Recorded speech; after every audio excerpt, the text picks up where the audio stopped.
안녕하십니까. JTBC 저녁 뉴스입니다.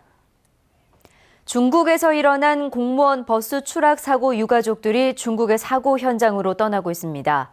사고대책본부를 꾸린 지방행정연수원은 사고자 가족의 경우 2명까지 항공비와 체재비를 지원하기로 했습니다. 보도에 송창용 기자입니다. 중국 연수 도중 버스 추락 사고를 당한 공무원들이 교육을 받아온 지방행정연수원입니다. 1층에 마련한 가족 대기실을 찾은 일부 유가족들이 오늘 오전 가장 먼저 중국으로 떠났습니다. 하지만 항공편이 제때 마련되지 않아 유가족들이 강하게 항의하기도 했습니다. 지금 저희가 일단 지금 또 아버지를 보러 가야 되잖아요. 근데 제가 여기 전화해준 여행사를 통해서 가야 돼요, 지금. 사고대책본부를 마련한 연수원 측은 사고자 가족 가운데 2명까지 항공비와 체재비를 지원하기로 했습니다. 내일까지 전국에서 30여 명의 가족들이 중국으로 떠날 예정입니다. 사상자 가족 37명하고 해당 이자재 지원 공무원 13명, 50명이 출국을 했거나 금일 중에 출국할 예정입니다. 국립과학수사연구원 법의관 등 4명으로 구성한 희생자 관리단도 긴급 파견됩니다. 사고를 당한 공무원들은 모두 공무상 부상이나 사망으로 처리되고 여행자 보험에서 별도의 보험금을 받게 됩니다. 이번 연수에 참가한 전북 공무원은 모두 8명으로 이 가운데 1명만 발가락이 부러지는 부상을 입었습니다. 가족한테 연락을 해서 현지에 갈 거냐도 저희들이 요청을 했는데 경미하고 다른 동료들이 크게 사고 났는데 이렇게 좀 가기가 좀 그렇다고 해서 원래는 가려고 했다가 안 가는 걸로. 연수원 측은 사고자 20여 명과 이들을 도울 공무원을 제외한 나머지 100여 명이 내일 귀국할 예정이라고 밝혔습니다. JTBC 뉴스 송창용입니다. 정읍 방사선 연구소의 연구기술을 바탕으로 기능성 제품을 개발한 매출 2천억 원의 탄탄한 기업이 전북 대신 대전에 둥지를 틀었습니다. 전북에 연구개발 특구가 없다 보니 연구소 기업들이 전북 대신 특구가 조성된 자치단체를 찾고 있습니다. 보도에 김철 기자입니다. 한방약재에서 추출한 원료를 이용해 건강 기능성 식품을 만드는 대전의 한 회사입니다. 올해 초 코스닥에 상장해 연매출 2천억 원의 기업으로 성장했습니다. 원자력 기술을 건강식품하고 화장품에 접목시킨다는 게 참 특이한 기술이거든요. 이런 것들이 차별화가 되고 이런 것들이 경쟁력이 돼서 지금 이제 전체 매출의 한 60%를 지금 이제 차지하고 있습니다. 이 기업의 건강보조식품이 눈길을 끄는 건 정읍 첨단 방사선 연구소의 연구진이 제품을 함께 만들었기 때문입니다. 정읍 방사선 연구소는 방사선 생명공학 기술을 이용해 암 환자를 위한 면역력 증강제를 만들었습니다. 정읍과 인연을 맺은 기업이지만 전북 대신 대전에 둥지를 틀었습니다. 전라북도는 탄탄한 기업인 콜마 B&H를 유치하지 못한 건 연구개발 특구가 없었기 때문이라고 밝혔습니다. 연구개발 특구로 지정되면 연구소 기업의 취득세와 등록세가 면제되고 법인세와 소득세는 3년 동안 면제됩니다. 또 재산세를 7년 동안 내지 않아도 됩니다. 이와 함께 정부가 연구개발 특구에 매년 100억 원을 지원합니다. 하지만 전북에 연구개발 특구가 없어 정읍 방사선 연구소와 함께 성장한 기업이 연구개발 특구를 갖춘 대전을 선택했습니다. 특구가 전라북도였고 대덕에 있다 보니까 그 기업이 대덕에서 둥지를 틈으로써 우리 큰 우량 좋은 기업이 전라북도에서 성장할 수 있는 기회를 얻었습니다. 전라북도는 지난해부터 정부에 연구개발 특구 지정을 건의하고 있습니다. 현재 연구개발 특구가 조성된 곳은 부산과 대구, 광주, 대전 등 4곳입니다.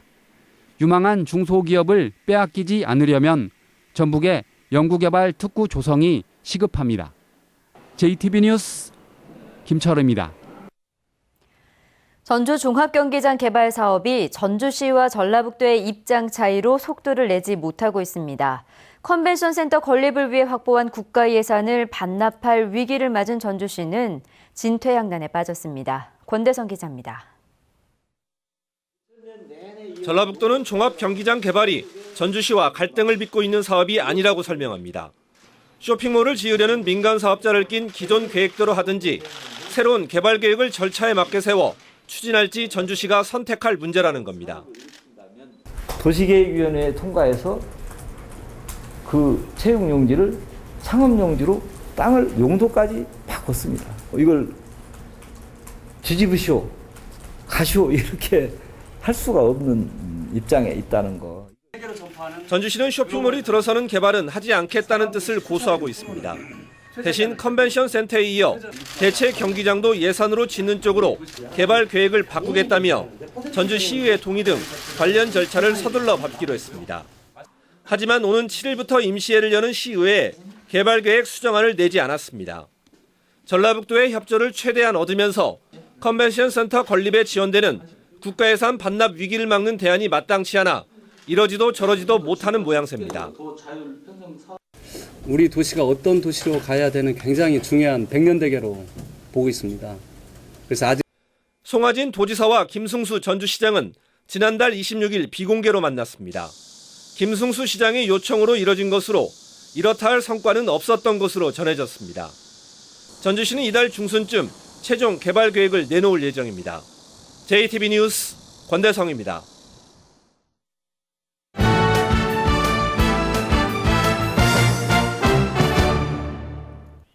내일 광주에서 개막하는 유니버시아드 대회에 전북 출신 20여 명이 출전해 실력을 겨룹니다. 메르스로 미뤄진 각종 대회들이 잇따라 막을 올립니다. 스포츠 소식 정원익 기자입니다. 대학생들의 스포츠 축제인 제28회 유니버시아드 대회가 내일 광주에서 막을 올립니다. 전북에서는 배구와 펜싱 등 12개 종목에 지도자와 선수 모두 29명이 출전합니다. 체조 이혁준과 태권도 유수연 등이 메달권에 진입할 것으로 기대됩니다. 처음 국제대회 출전하는 거지만 지금까지 연습했던 것처럼 열심히 해서 메달권에 진입하려고 하고 있습니다. 정읍과 고창에서는 축구와 핸드볼 종목에서 모두 46경기가 열릴 예정입니다. 메르스가 진정세를 보이면서 그동안 미뤄진 각종 대회가 이달 들어 잇따라 막을 올립니다.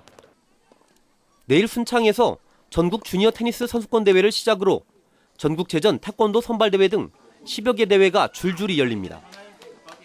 도내에서만 지금 각종 그 국제 대회라든가 국내 대회가 14개가 지금 개최가 됩니다. 14개 개최에 따른 참가 인원만 약 한 10,000여 명이 지금 전라북도를 방문할 것으로 예상이 되어서 전북장애인체육회가 전북대병원 재활의학과와 업무 협약을 맺고 장애인 생활체육 참여자 발굴에 나섭니다. 두 기관은 장애인 체육을 알리고 장애인들의 사회 복귀를 돕는데 서로 도울 예정입니다. 전북축구협회가 이번 주말 해외 유학 장기 프로젝트 선수 선발전을 갖습니다. 축구협회는 중학교 3학년 선수 2명을 뽑아 1년 동안 브라질에서 훈련할 수 있도록 지원합니다. JTB 뉴스 정원익입니다. 전북의 메르스 관리 대상자가 다시 20명 이하로 줄었습니다.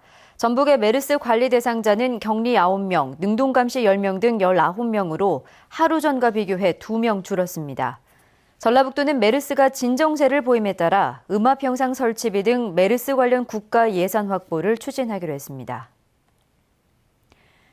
날씨입니다. 전북은 오늘 대부분 지역이 28도 안팎까지 올라 더웠습니다. 밤에는 돌풍이 불고 요란한 소나기가 오는 곳이 있겠습니다. 내일은 가끔 구름이 많겠습니다. 아침 최저 기온은 17도에서 19도, 낮 최고 기온은 26도에서 29도로 오늘과 비슷하겠습니다. 해상에는 짙은 안개가 끼고 바다 물결은 0.5에서 1.5m로 일겠습니다. 전주기상대는 당분간 대체로 맑고 덥다가 다음 주 화요일과 수요일 사이에 장맛비가 내릴 것으로 내다봤습니다. 이상으로 JTB 저녁 뉴스를 마칩니다. 고맙습니다.